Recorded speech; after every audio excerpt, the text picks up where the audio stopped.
Pero después de su elección no tuvimos contacto, así que para hoy, o para nosotros es la oportunidad de hablar de diversos temas post-elecciones, post-10 de abril, con el congresista electo por Puno, por el partido Fuerza Popular, el doctor Lucio Ávila Rojas, quien además, imagino, tiene algo que decirle a la gente que votó por él, casi 30.000 personas. Doctor Ávila, ¿cómo está? Buenas noches y bienvenido. José Carlos, buenas noches pueblo de Puno. Quiero en esta oportunidad aprovecharla para reiterar mi agradecimiento a todas las personas que han depositado su confianza en Lucio Ávila para elegirlo como su representante en el Congreso de la República. Un agradecimiento y les reitero que mi compromiso es trabajar por Puno Región, poniéndome la camiseta de Puno Región y como primera prioridad siempre será Puno Región.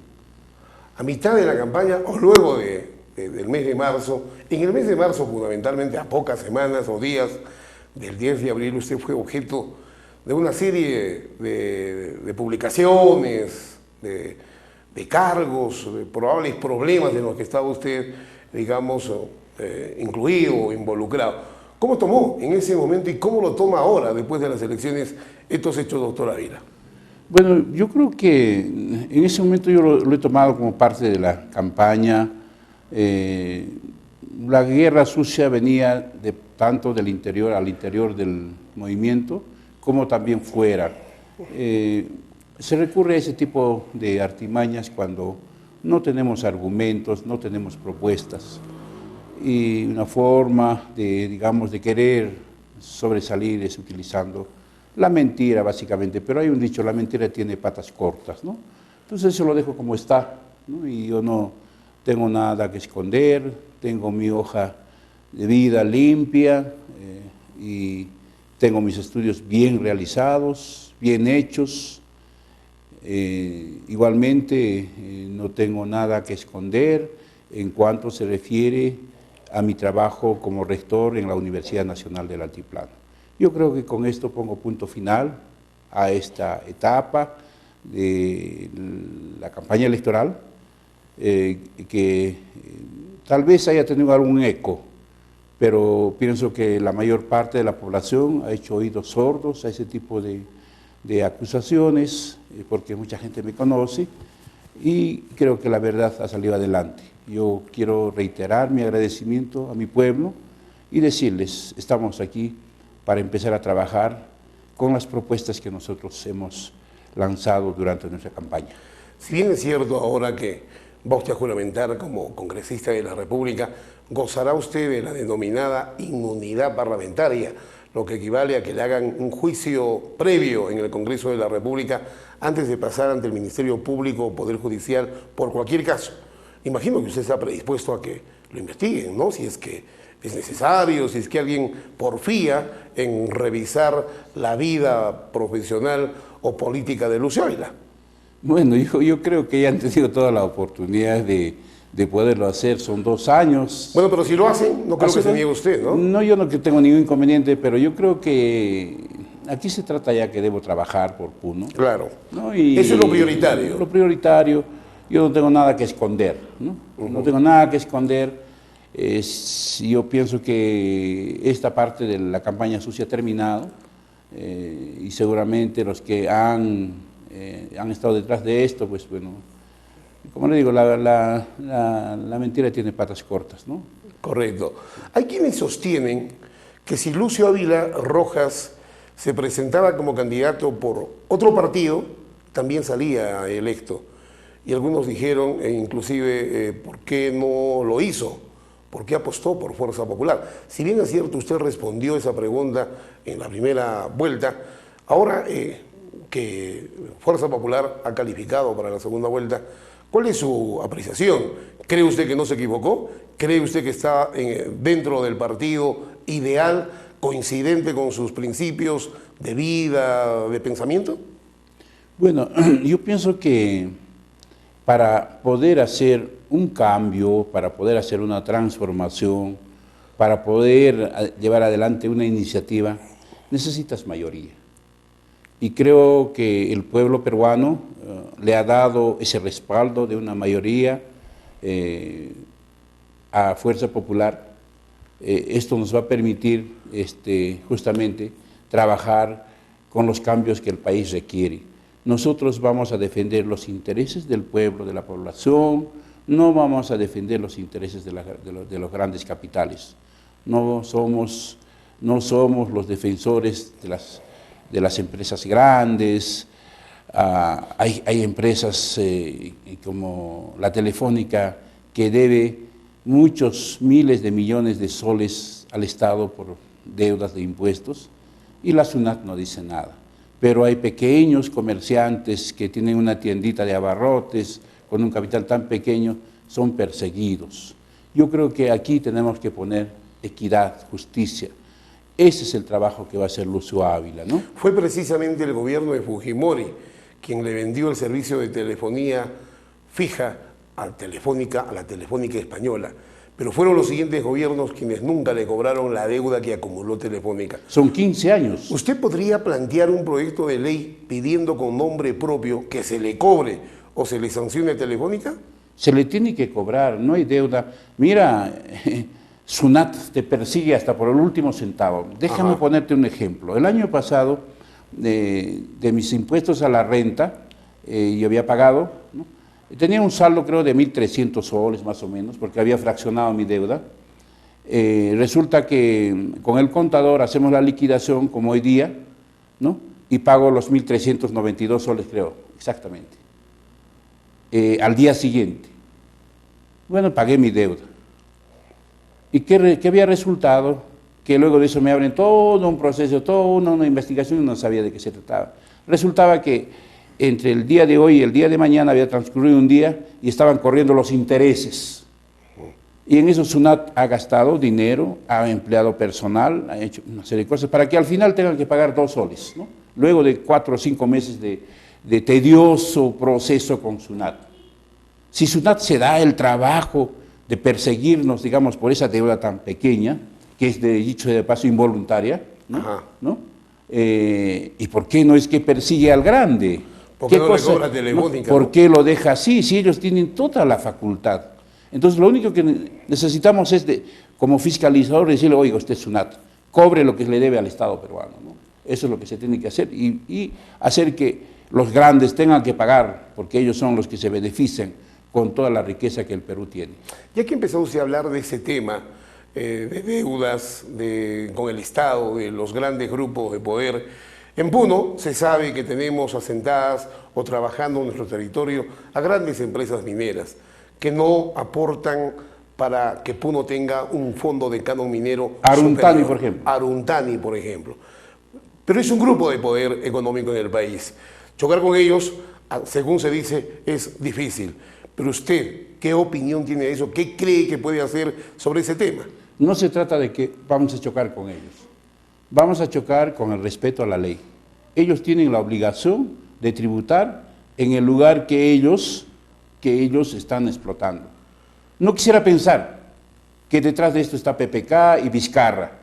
Vizcarra tiene comprado terrenos puneños, ¿no? Para luego anexarlos a Moquegua. Entonces yo no sé, a veces la población es ciega, no quiere ver, nos dejamos llevar por el odio y no estamos viendo lo que está pasando, ¿no? Entonces, ¿qué cosa va a ocurrir? Seguramente, pues, PPK, Vizcarra, si Vizcarra asume la presidencia, lo va a cercenar a la mitad la región Puno y se lo va a anexar a Moquegua. Nosotros, el que habla, cuando ha sido rector, protestó enérgicamente ante esta invasión, ante esa cercenación del territorio moqueguano. No estoy hablando de ahora, por el momento, coyuntura electoral. Incluso, como universidad, nosotros, en Consejo Universitario en Pleno, hemos publicado en el diario La República una protesta y una extrañeza por el comportamiento de Martín Vizcarra, en ese entonces presidente del gobierno regional de Moquegua. ¿Y qué pasó? Martín Vizcarra puso el grito en el cielo. Dijo, ¿cómo es que la Universidad Lucio Ávila, siendo un ente académico, se estaba involucrando en temas de tipo político? O sea, para él era un tema de tipo político. Contestó eso con un oficio y con un comunicado también, porque la protesta que hicimos nosotros lo hemos publicado en la edición nacional del diario La República. Entonces no estamos tocando este punto porque, caramba, es en la coyuntura en donde se decide Fuerza Popular con Martín Vizcarra y su aliado. Es un hecho que ocurrió, ¿no? Es un hecho que ocurrió, sin duda alguna, ¿no? Pero poniéndonos en los dos escenarios, si gana Fuerza Popular, ustedes tendrán mayoría en el Legislativo y el control del Ejecutivo. Pero si pierde Fuerza Popular, tendremos a PPK de presidente y a Martín Vizcarra de vicepresidente. Entonces, la actitud de la bancada puneña, de los congresistas puneños, en el segundo escenario, en caso de que Peruanos por el Cambio sea gobierno, tiene que ser unitaria y tiene que ser de defensa. ¿Es usted partidario de eso? Nosotros hemos sostenido, y lo sostenemos y lo mantenemos, Puno no tiene por qué ceder 1 centímetro de territorio puneño. Nosotros hemos visto, yo he visto, desde joven, que se delimitaba el territorio en el puente Vizcachas. Había un letrero que decía aquí empieza el departamento de Moquegua y aquí empieza el departamento de Puno. Eso fue retirado. ¿Y quién lo ha hecho todo eso? ¿Quién ha hecho inversiones maliciosamente sobre pretexto que está abandonado? Martín Vizcarra, cuando era Martín Vizcarra, o presidente de Moquegua. ¿No? Bueno, entonces, pero ¿qué hacer? O sea, ¿qué tenemos que hacer nosotros? ¿Qué pueden hacer ustedes desde el Congreso cuando empiecen a ejercer sus funciones? Bueno, nosotros vamos a ser sólidos, vamos a mantener ahí nuestra unidad, ¿no? De tener que hacer respetar nuestros derechos como Puno Región. Le recuerdo al pueblo de Puno, Lucio Ávila es un representante de Puno, en primer lugar, y también en segundo lugar un representante por Puno. Entonces yo creo que aquí nosotros vamos a defender los intereses de Puno, no solamente de territorio, sino también de presupuesto. Porque miren, ¿qué está pasando ahora? Cusco tiene algo más de 1.000 millones de soles de presupuesto. Nosotros, ¿cuánto tenemos? 200 millones. ¿Por qué esa? Encima de eso ellos tienen canon. Encima de eso ellos tienen proyectos especiales. Caso concreto de el Plan Copesco. El aeropuerto de Chinchero. Y el Plan Copesco, ¿no? El Plan Copesco. O sea, encima de las preferencias que tienen, de mayor presupuesto, tienen más canon, bueno, por la geografía, y por otra parte proyectos especiales. Igual ocurre en Arequipa, igual ocurre en los departamentos vecinos, todos ellos tienen canon por encima que nosotros. Entonces, ¿qué está pasando? Nosotros no tenemos peso político, no sabemos reclamar, no sabemos argumentar. Yo creo que ha llegado el momento, al margen de que seamos gobierno, no, nosotros vamos a defender esos intereses. Pero estoy seguro que si PPK ingresa al gobierno, va a ser una muralla, porque PPK representa a quién. Hay que decir, la ultra derecha. A mí me extraña mucho, muchos amigos que son de izquierda hayan tirado por la borda su ideología, por el simplemente odio del anti-Keiko, se inclinen y se agachen ahora ante el ultra derechista. Para mí PPK es el rey de los banqueros, representa a todos los banqueros, los más estos, al grupo Brescia, al grupo Romero, al grupo de Yambal. O sea, aquí estamos hablando de los capitales pues de arriba. A usted que es economista no le van a mentir, ni usted se va a dejar engañar. ¿Keiko y Fuerza Popular no representan lo mismo? No, absolutamente, no, absolutamente. Nosotros... A ver, ¿cuáles son las diferencias? Miren, nosotros no estamos ligados con esos grandes grupos, en primer lugar. ¿Quién está ligado con el Grupo Romero? ¿Quién es el dueño del capital financiero en el Perú? Del Banco de Crédito y todas las financieras. ¿No es acaso el Grupo Romero? El Grupo Yambal, donde estuvo ligado muy cercanamente Julio Guzmán, y a su paso Nadine Heredia y su esposo. Yo creo que aquí hay que dejar bien claras las cosas, ¿no? Entonces, de ninguna manera nos pueden decir los dos grupos son de derecha. No, es así. Nosotros, Lucio Ávila, y va a estar con su bancada, no va a representar a ese grupo y jamás nos van a decir que, oiga, usted está pues, de derecha. De repente, lo único de derecho tengo es la mano y el pie derecho, el pie izquierdo, como cualquier persona. Pero también pues, manejamos bien la izquierda y manejamos el pie izquierdo también. Y nuestro interés no es tanto de izquierda o derecha, el interés es que nosotros como Puno Región empecemos a salir de la pobreza en que nos encontramos, sumidos, porque tal vez nosotros mismos tenemos la culpa, estamos peleando entre nosotros. Entonces yo creo que ha llegado el momento en que nosotros empecemos a salir de ese atraso en que nos encontramos, y eso no tiene color. A mí no me van a poner la etiqueta de derecha. En todo caso, pues me pondrán una etiqueta que sale, el emergente, que sale de abajo, a tratar, digamos, de progresar como cualquier persona que tiene el derecho de hacerlo. Pero está usted en un partido calificado también de derecha, en un partido Pero yo te digo, José estigmatizado Carlos, como defensor del mismo modelo económico que defiende. Perdón, pero José Carlos, tú dime, por favor, a ver, ¿a qué partido, a qué grupo de derecha que tú hablas defiende Fuerza Popular? No, son calificados pero así un ratito, por la pues, prensa no, es que son etiquetas, nacional. son etiquetas que ustedes están colocando. Pero defienden el mismo modelo No, económico. no, un ratito, no hablemos del modelo. El modelo es una cosa totalmente diferente a los grandes capitales que se benefician con este modelo. Así es, ¿no? Así es. Ahora dime, ¿hay algún otro modelo alterno en el mundo? Dime, por favor, José Carlos. Yo invito a cualquier intelectual. Pues, aquí al lado tenemos el modelo Venezuela, implementado pero Evo Morales. Pero Evo Morales pues, no es un grupo de izquierda, pues, José No, pero Carlos, es un modelo alternativo. Tampoco es un modelo de derecha, ni es un modelo comunista. Es un modelo mixto que ha logrado. Tampoco es mixto, simplemente mira. Pero ha logrado estabilidad y crecimiento. Mira, José Carlos, no es un modelo mixto. No es un modelo de izquierda, no es un modelo de derecha. Es una propuesta de Evo Morales que utiliza sus bienes para el beneficio de su pueblo. Y eso es lo que nosotros queremos hacer. Obviamente, no se irá al extremo de nacionalizar, entre comillas. Y de cambiar la Constitución. Bancos, ¿no? Y de cambiar la Constitución. La Constitución, déjame decirte, José Carlos, funcionó en ese momento. ¿Por qué funcionó en ese momento?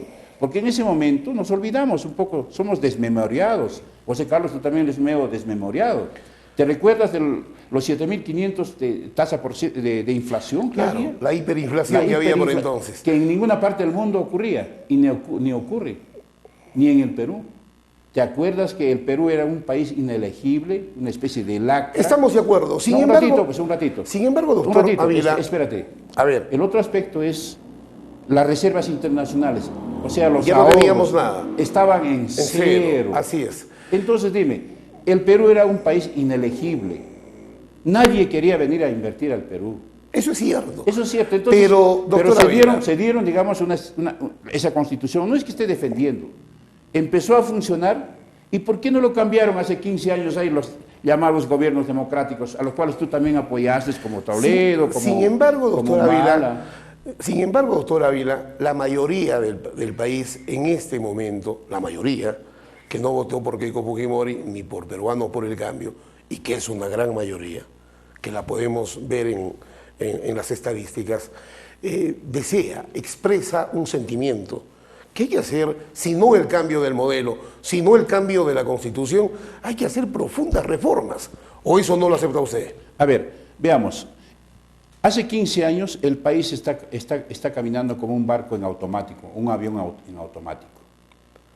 Recuerdo que PPK ha sido el que ha manejado la economía, porque mientras Toledo se daba la gran vida tomando su whisky etiqueta azul, el dueño del Ministerio de Economía era Pedro Pablo Kuczynski, y luego primer ministro todopoderoso juntaba a los dos ministerios. Él es el que ha manejado todo eso, él es el que ha firmado y ha modificado el contrato del gas de Camisea, porque ese gas no se debía de vender, estaba para el consumo nacional y él cambió para que se pueda exportar a sus amigos chilenos y mexicanos. ¿A qué precio? A un precio de regalo. ¿Eso te parece bueno? No, definitivamente. ¿Eso te parece bueno para defenderlo ahora, PPK? Nadie lo defiende a entonces, PPK. Ahora, veamos entonces. Pasaron 5 años, luego vino el gobierno de Alan García, el segundo gobierno. ¿Qué pasó? ¿Modificaron la ruta? No. Se siguió embriagando con esa economía de exportación, básicamente. Hubo la suerte de que el precio de los minerales subió bastante, ¿no? Pero aparentemente se tenía un crecimiento de la economía. Lo mismo ocurrió ahora con Humala. Entonces, ¿qué cosa necesitamos ahora? Necesitamos un cambio, porque si no el país, el buque o el avión se va a estrellar. Entonces hay que hacer modificaciones sustanciales. Y también se tienen que hacer modificaciones sustanciales en la Constitución, y lo está anunciando Keiko, y nosotros lo hemos venido pregonando esto desde el primer día de nuestra campaña, ¿no? Correcto. Hay que hacer cambios en la Constitución, hay que hacerlos. se tendrá que recurrir a la mayoría calificada, que es 2/3, para poder cambiar los artículos que sean necesarios para poder modificar, digamos, y para poder modificar ese rumbo, el cual estamos haciendo a un rumbo que, digamos, no nos va a llevar a nada bueno. Correcto. Por eso necesitamos que la economía se encamine para generar empleo, porque la minería de altos capitales, si bien es cierto, trae ingresos, pero no genera empleo, que es el principal problema en el país. Correcto. ¿Qué va usted a hacer? No sé si ha logrado usted conversar ya con Keiko Fujimori para que plantee algo para Puno, porque en la primera vuelta, por lo menos no se le ha escuchado ninguna propuesta específica para la región Puno.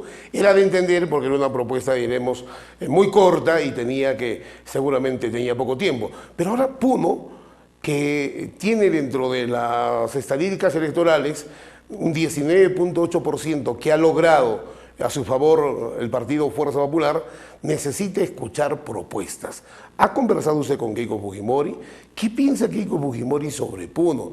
De ella sobre Puno solo se sabe aquello de que supuestamente es propietaria de la isla Esteves. Eso es lo que está sacando en tu Equeco. No se sabe nada más. Pero es lo único que se lo sabe. repites todos los años. Pero eso es lo único que se sabe. Periódico pasado también es No, eso, pero ya. dígame, ¿qué es lo que propone Keiko Fujimori? Mira, es un mito eso de que yo también pensé en un momento que... ¿Pero ha hablado usted del tema No, con ella? eso absolutamente, ella no tiene nada que ver con... ¿Ha hablado con usted del tema? Hemos hablado sobre ese tema y no tiene que ver nada con el tema, ¿no? Así como en Juliaca, en varias emisoras, entre ellas de tu gran amigo que ahora es congresista, vendieron la idea que Lucio Ávila y Keiko Fujimori van a vender el lago Titicaca, ¿no? Y con eso, pues, con esa mentira grande, y como dijeron, la gente se ha enervado, y ¿cómo es posible que van a vender, no? Entonces yo creo que con mentiras de ese tipo se han levantado a falta de argumentos. ¿Qué propuesta tiene yo te digo bien Fuerza claro, Popular ¿no? para Puno? Hemos conversado Pero sobre... desde la candidata presidencial. Yo sé que hemos usted tiene conversado- propuestas, ya, pero ¿qué piensa Keiko? Hemos conversado sobre el tema, ¿no? Y a mí me preocupa mucho, en primer lugar, que la mayor parte de la población está en el sector rural. ¿Es una economía de subsistencia? Es una economía de subsistencia. ¿Lo vamos a poder cambiar de la noche a la mañana? No. El proceso de transformación va a tomar tiempo. En tanto, tenemos que dinamizar ese sector. Entonces, estamos planteando la vuelta del programa Pronamach mejorado, de tal manera que hay que corregir los errores que han habido y hay que ampliar el apoyo para el Pero le sector. pregunto, o le reitero, ¿esa es una propuesta suya Es o una es de Fuerza Popular y es la una- candidata Keiko Fujimori? Es una propuesta que nosotros lo hemos alcanzado y que ellos ya lo están tomando en cuenta y seguramente cuando vea la oportunidad lo van a anunciar aquí, ¿no? Yo le voy adelantando que es una propuesta que lo hemos trabajado, ¿no? La otra propuesta que hemos hecho es sobre las 10 plantas de tratamiento. Nosotros ya lo hemos asumido en el Congreso, eso nosotros lo vamos a tomar como nuestro y también hemos persuadido para que eso se esté tomado como un proyecto prioritario para Puno Región. Fuerza Popular, Fuerza Popular. y Keiko Fujimori, de ser gobierno, se comprometen a implementar ese proyecto. Plenamente. Y si no son gobierno, desde el Congreso de igual manera. Lucharemos para que se concluya. Muy bien. ¿Qué más, doctor Ávila? Juliaca tiene un problema muy serio. El 70% de su población, ¿no? A diferencia de Puno, aun cuando en Puno tenemos, más conexiones domiciliarias de agua potable, aun cuando tenemos restricciones de 1 hora, el 70% de la población de Juliaca no tienen ni conexión domiciliaria, ni de agua, ni de desagüe. Entonces, mira en las condiciones en que vive. Entonces, también igual estamos asumiendo un compromiso en forma de emergencia, así como de las plantas de tratamiento, se tengan que implementar este servicio de agua y servicios básicos para la ciudad de Juliaca. Muy bien. También para Puno tenemos que ver, ¿no? Otros aspectos que es el problema de la descontaminación de la bahía interna de Puno. Una cosa es la planta de tratamiento que evita que el desagüe siga ingresando, ¿no? Otra cosa es curar la herida, ¿no es cierto? Y curar la herida significa un proceso de descontaminación, de limpieza de nuestra bahía. Después de la visita de Keiko Fujimori y usted y los demás candidatos en ese momento a la Rinconada, se habló de un pacto entre el fujimorismo y la minería informal. ¿Eso es cierto? O en todo caso, ¿cuál es la propuesta para el tratamiento con la minería informal? A ver, no sería un pacto. Yo creo que para entender el problema es necesario visitar esa zona. No sé si tú lo has visitado. He pasado por ahí. ¿No? Sí, sí. Pero hay que entrar al lugar.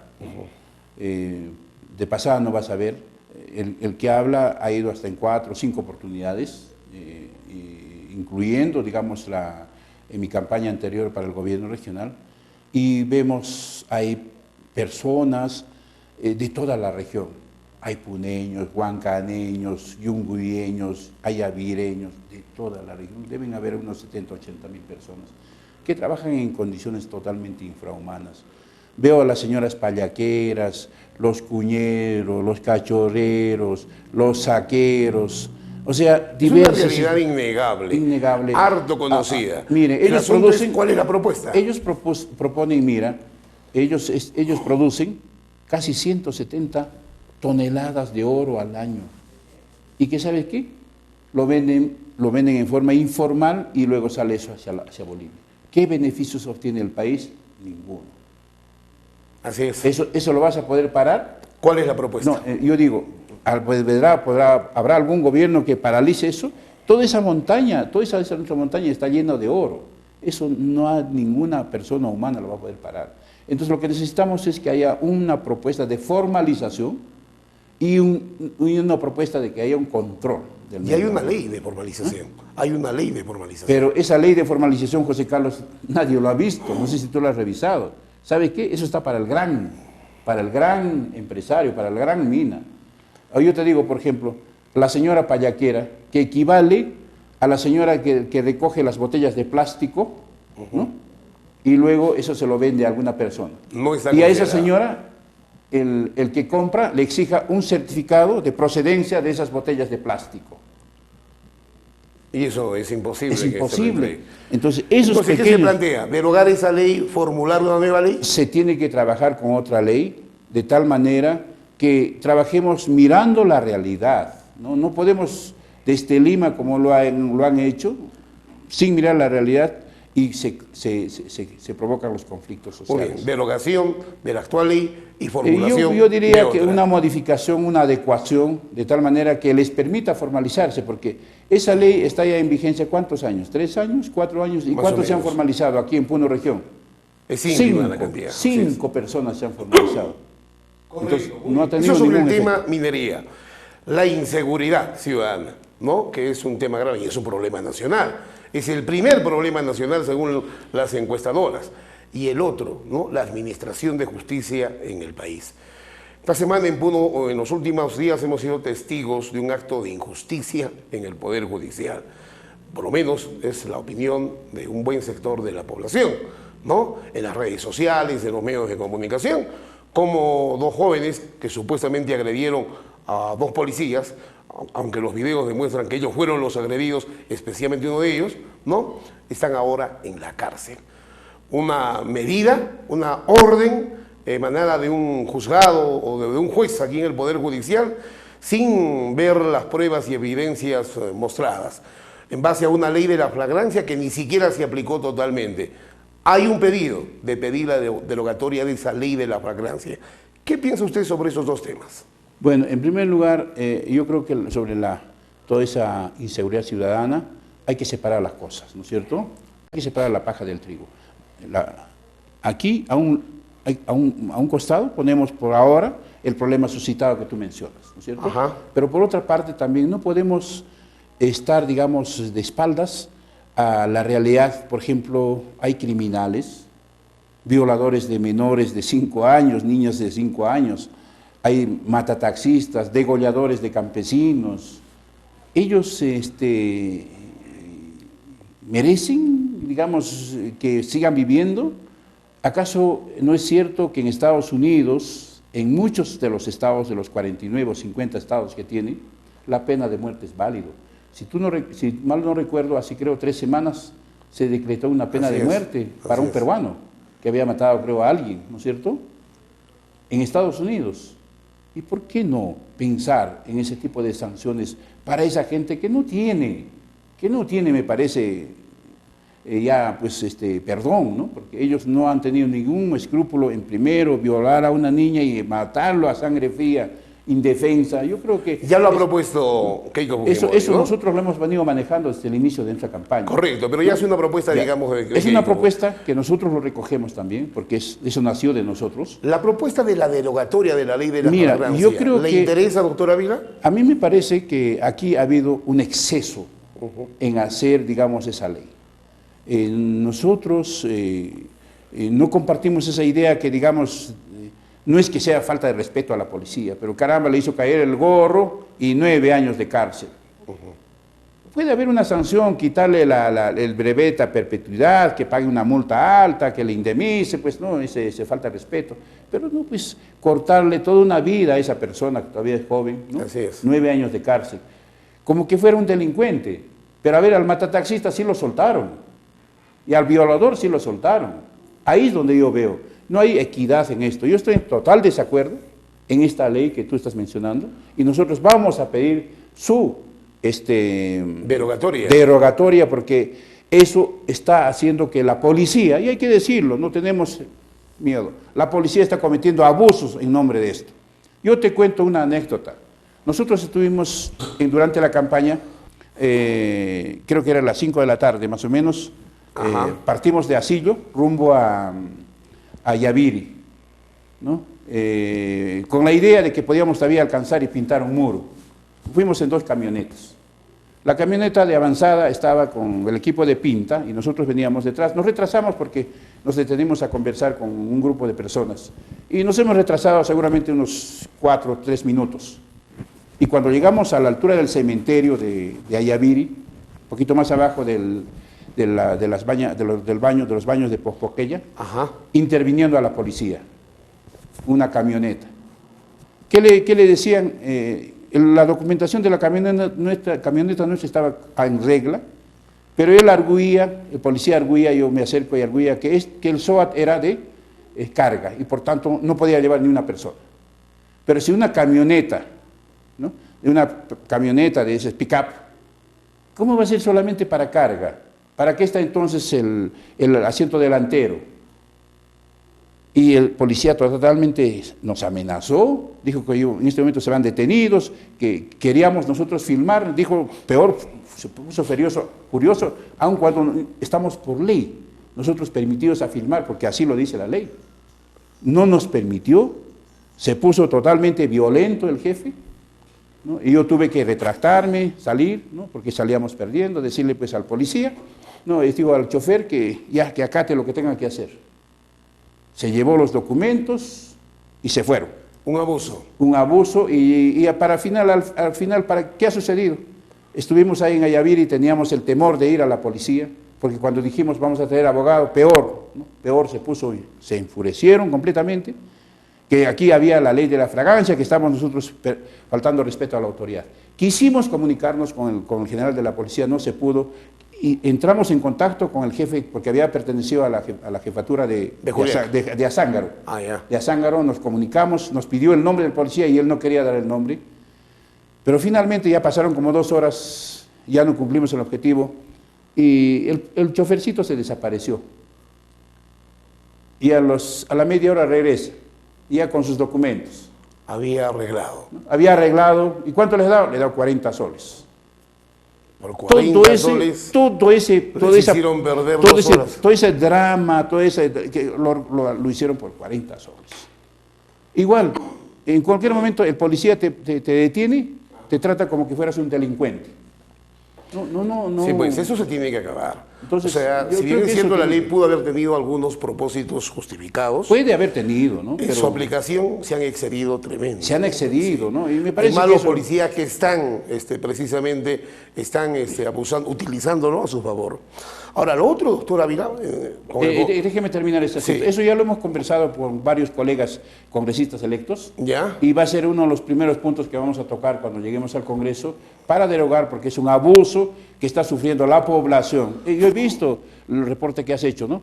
Esos jóvenes, caramba, de víctimas salieron pues victimarios, ¿no? Así es. Algo así, yo creo que eso no puede darse. De En un ninguna Estado de manera. Derecho donde el policía debe inspirar respeto, no temor. Compromiso entonces de impulsar la derogatoria de esa ley. Definitivamente, ¿no? De Es la un- ley de la flagrancia.